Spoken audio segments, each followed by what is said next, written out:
O filme em stop motion de Tim Burton, A Noiva Cadáver, é um clássico mórbido e encantador, e hoje vamos classificar seus personagens do mais bondoso ao mais maligno. E como de costume, vamos começar com a seção dos bons. A medalha de ouro da bondade vai para a nossa adorável noiva cadáver, Emily.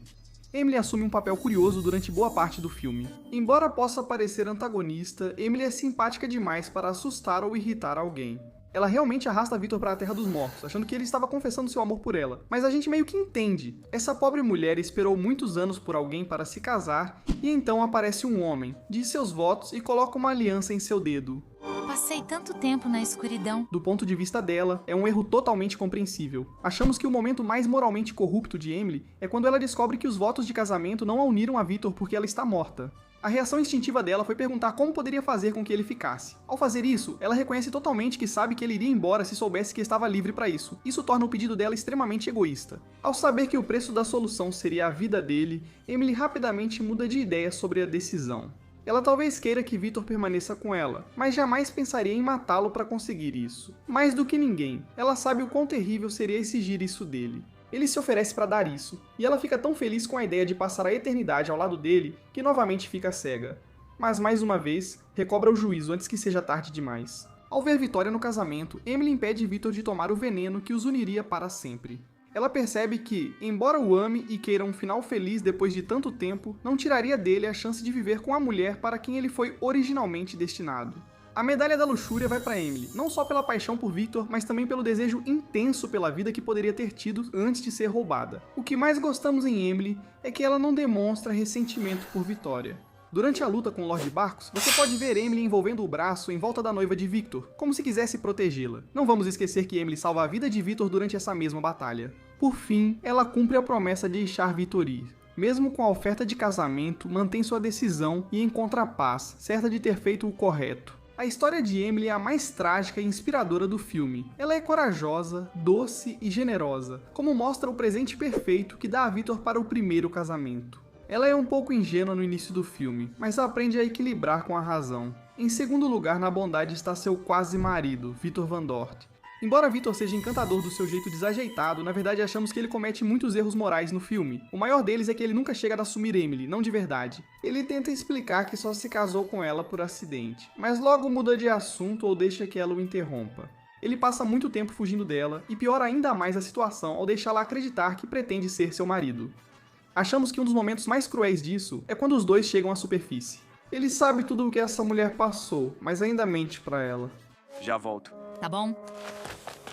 Ele a engana dizendo que vai apresentá-la aos pais, mas na verdade planeja ver Vitória escondido. Isso a machucou muito mais do que explicar a situação teria machucado. E considerando todas as mentiras que o marido anterior dela contou, dói ver ele enganando ela desse jeito. Outro exemplo é quando eles retornam à Terra dos Mortos e ele diz que não se casaria com ela. Ele é ruim com palavras e não queria dizer isso, mas não tenta melhorar a situação. Ele simplesmente deixa ela continuar pensando que ele nunca poderia se importar com ela, enquanto não consegue explicar o que realmente aconteceu. Sabemos que reclamamos de quem está ganhando uma medalha da bondade, mas ainda temos outra crítica. Embora ele acabe tentando confortar Emily, se oferecendo para fazer o sacrifício supremo por ela, ele só faz isso depois que descobre que Vitória se casou com outro homem. Por mais gentil que esse gesto pareça para Emily, o público percebe que ele só está se conformando com ela, porque é a única opção real que lhe resta. Um dos motivos pelos quais quisemos explicar todos os defeitos de Victor I é porque é incrivelmente satisfatório vê-lo superar esses problemas e crescer. Na igreja, após a morte do marido de Vitória, Victor toma uma difícil decisão, mesmo depois de Emily lhe oferecer a saída fácil que ele vinha procurando. Ele tenta cumprir a promessa feita a ela.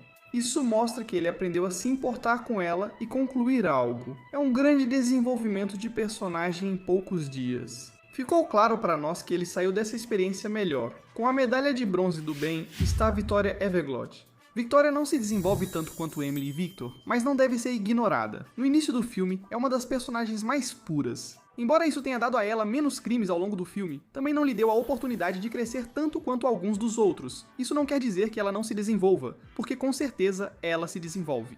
Ela começa o filme tímida e fácil de ser controlada pelos pais. O amor dela por Victor desperta algo nela, porque vemos que ela fica muito mais ousada. Apesar de seus planos falharem e ser forçada a casar com Lord Barcas, ela ainda tenta salvar Victor, mesmo após ele se casar com outra pelas suas costas. Depois vem Gertrude, ao lado do falecido marido Alfred. Talvez seja a primeira vez que damos destaque a alguém por causa da violência, mas é inevitável. Vamos explicar. Quando os mortos começam a subir para a Terra dos Vivos, Gertrude mantém sua posição contra eles, e é a única pessoa corajosa o suficiente para fazer isso de forma tão direta. Ver uma senhorinha doce lutar ferozmente foi divertido, mas se torna comovente quando percebe que o esqueleto era seu amor perdido, Alfred. Os dois trocam um beijo ao estilo E o Vento Levou, mostrando que o amor entre eles persiste. Logo atrás deles, em mais um empate, estão a Viúva Negra e o Verme. Achamos que a Viúva Negra, amiga da Emily, é um pouco mais simpática como personagem no geral, mas é óbvio que o Verme se importa com ela tanto quanto. Ele pode desanimá-la às vezes, mas sabemos que ele só está tentando cuidar dela. Tenho um mau pressentimento sobre aquele garoto.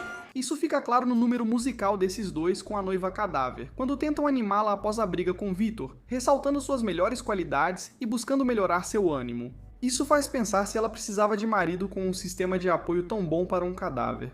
Depois vem Hildegard, sobre quem pouco há a dizer. Ela tem papel pequeno, mas coração de ouro. Trabalha para os Everglots cuidando da filha Victoria. Embora não haja nada que ela possa fazer para evitar o infeliz casamento com Lord Barcas, ela lamenta pelos sentimentos de sua protegida e oferece o apoio que pode. Vemos ela chorando na igreja quando Victoria é obrigada a se casar com quem não ama. A esse nível soma-se a comunidade dos mortos. Agora vamos destacar alguns personagens em particular mais adiante, mas não nos sentiríamos bem em deixar a categoria dos bons sem mencionar que a comunidade dos mortos, de modo geral, é muito acolhedora. As pessoas lá embaixo parecem unidas e alegres, tudo que o mundo dos vivos não é.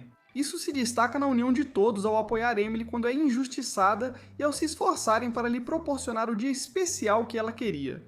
Com a parte boa concluída, agora entramos em um território mais neutro. Esses personagens ficam na área cinzenta. O primeiro desse nível é Herder Gutnicht. Ele é um personagem interessante e divertido, mas um pouco irresponsável com sua magia. Eu tenho. Quando Emily e Victor pedem uma forma de chegar à superfície, ele não vê nada suspeito ou que mereça investigação. Ele também é mais do que um pouco abusivo com seus muitos pássaros, parecendo mantê-los por perto apenas por suas partes para que ele possa fazer poções e bebidas saborosas para si mesmo, aparentemente. Dito isso, pelo menos vamos colocá-lo no topo desta seção, porque ele é responsável às vezes.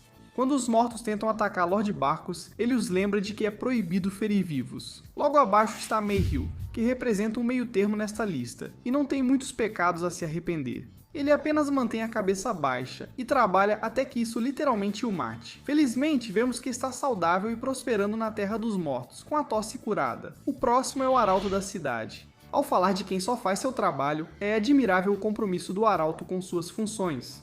Ele é dedicado a informar o povo em qualquer lugar e hora, sem largar o sino nem mesmo em meio ao terror. A primeira coisa em que ele pensa ao ver os mortos se levantando é garantir que todos os cidadãos estejam plenamente avisados da situação. Esse cara merece um aumento. Seguindo nessa linha, temos Emil. Ele é excelente no que faz e está sempre presente quando preciso, até decidir salvar a si mesmo ao invés de entregar o mosquete ao Sr. Everglot. Não podemos culpá-lo tanto por isso, ele está mais abaixo na lista não por sair da casa dos Everglot, mas por ter passado tempo demais lá. Fica claro que mesmo sendo trabalhador, ele absorveu opiniões ruins dos patrões ao desaprovar os Van Dort. Fechando esse nível está o William Van Dort. Outros pais ainda vão aparecer, então não se preocupe.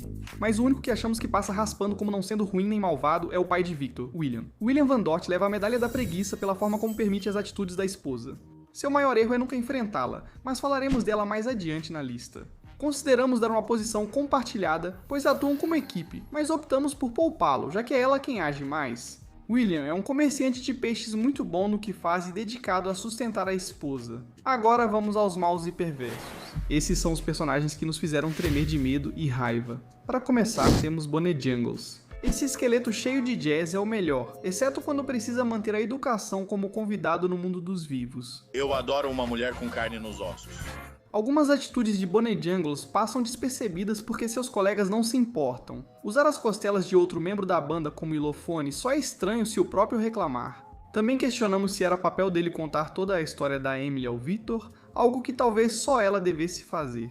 Se nosso passado fosse tão trágico quanto o dela, talvez não gostaríamos de ouvir isso cantado como um jazz animado. Mas, se Emily não liga, devemos aceitar. Ele entende melhor do que nós. Uma coisa certa é que estamos entre os vivos. Muitos entrariam em pânico se cadáveres surgissem. E acreditamos que Bon Jangles gosta de causar confusão. Ele é a única pessoa falecida que parece mais animada em assustar os outros do que em ver seus parentes vivos. Depois dele vem o Pastor Goswells. Talvez não seja correto afirmar que ninguém gosta de personagens de padre devotos demais, então apenas sugerimos isso fortemente. Uma característica negativa do Pastor Goswell é que ele nunca parece aprender a lição, nem admitir que estava errado. Mesmo na primeira vez que o vemos, ele está sendo bem agressivo com Victor por causa dos votos. Aprenda seus votos. É uma igreja violenta que permite que pastores batam nos noivos por errarem a recitação. O pior erro dele é levar Vitória de volta aos pais para ser trancada quando ela pede sua ajuda. A história dela pode ter parecido loucura, mas como homem de Deus, não achamos que seja demais esperar que Goswell pudesse orientar com mais gentileza. Com a medalha de bronze da maldade, Finis e Madeline Everglot dividem a última posição compartilhada. São pessoas horríveis, não acha? O Lorde e a Lady só se importam com a classe baixa quando precisam usá-la para seus objetivos. A fortuna da família deles foi completamente perdida, e mesmo assim eles ainda olham de cima para a família que pode salvá-los da ruína iminente. O casal dá tanto valor aos seus títulos, mas ainda assim está disposto a vender esse status para qualquer um que tenha dinheiro suficiente. O que é pior do que essa atitude classista deles é a maneira como tratam sua única filha, Vitória. Eles não lhe oferecem conforto ou falsas esperanças sobre o casamento arranjado contra sua vontade. Ajustem bem esses espartilhos. Consigo ouvi-las falando sem ofegar. Eles não escondem o desprezo pelo homem para quem estão vendendo ela na ensaio do casamento. Quando ela tenta ajudar o noivo, a trancam como se fosse louca. Nossas medalhas de orgulho e ira vão para Madeline e Finis Everglot. Eles são citados juntos porque Madeline valoriza seu título e Finis se irrita fácil, formando uma dupla que ressalta o pior de cada um. O que os impede de estarem mais abaixo na lista é terem um motivo válido para casar a filha. É terrível, mas é o que evita a família morrer de fome. Apesar de cruel, não foi totalmente desnecessário. Nem todos têm motivos tão puros. Assim, a medalha de prata da maldade vai para Nell Van Dort. Pode surpreender vê-la tão abaixo, mas quanto mais pensamos no filme, pior a mãe de Victor parece. Concordamos que os novos ricos são tão bons quanto as antigas famílias nobres da cidade. Mas vamos além. Os pobres são melhores que nobres ou ricos. Porém, estamos nos desviando do assunto. Do que discordamos é de a vaidade de Nell. Eu sempre soube que merecia mais do que a vida de uma comerciante de peixes. Ela fará de tudo para provar que sua família é tão boa quanto os Everglots, principalmente ela. Suas ações para isso são um tanto extremas. Victor deixa claro que não quer casar e sua mãe já percebeu como ele age perto de mulheres. Forçar um filho a casar para preservar a família já é questionável, mas fazer isso por status é cruel. E a forma como ela age também é ruim. Assim como seus supostos rivais, os Everglot, ela faz pouco para confortar o filho que está forçando a essa situação. Na verdade, ela sempre o trata com desdém.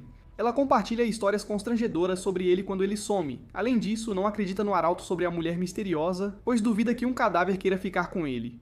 O desdém dela não é só com Victor, mas é sua principal característica com todos. A medalha da inveja vai para Nell Van Dort por sua obsessão em se comparar e comparar sua família aos Everglot. Quando eles chegam pela primeira vez na casa dos Everglot, ela se derrete dizendo como é adorável, apesar de seu marido lembrá-la de que a casa que ele deu a ela é na verdade maior. O pior exemplo, claro, é quando ela atropela Mayhew com a carroça, sem nem perceber de início que ele morreu. Isso sim é falta de sensibilidade. Finalmente, a medalha de ouro da maldade vai para Lord Barkis Beaten, já que essa é a única forma dele ganhar ouro em algo. Lord Barkis é realmente a escória da humanidade. Ele ganha a medalha da ganância por seu esquema de viúva negra para ficar com a fortuna das duas noivas. Também vamos dar a ele a medalha da gula pelas muitas indulgências que ele aproveita ao longo do caminho, principalmente o vinho. E por fim, temos que dar a ele a medalha Darwin também. Embora Emily tenha sido considerada por sua natureza excessivamente confiável para isso, Lord Barkis foi simplesmente ousado demais ao forçar a sorte. Diante de um exército de mortos e com proteção frágil, ele preferiu se vangloriar da vitória a aproveitar a chance de partir. Ele também escolheu beber uma taça de vinho quando havia veneno claramente sobre a mesa. Ele faz Emily se apaixonar por ele antes de roubar a fortuna da família dela e deixá-la para morrer. Depois ele tenta repetir isso com Vitória, o que já seria suficiente para garantir seu lugar aqui, mas ainda faz questão de piorar a situação. Ele realmente nem se dá ao trabalho de tentar conquistar Vitória antes do casamento. Quando ele descobre que os pais dela aprovam o casamento, não hesita em revelar quem é a futura esposa, que planeja matar quando surgir chance. Ele ameaça a vida dela de novo na igreja, durante o que seria o casamento de Emily e Victor. Em vez de temer ao ver a primeira mulher que desprezou, ele aproveita para debochar da desgraça dela. Sempre a dama de honra, nunca a noiva. Nem preciso dizer que não ficamos com muita pena quando ele finalmente recebe o que merece. Fazer o quê?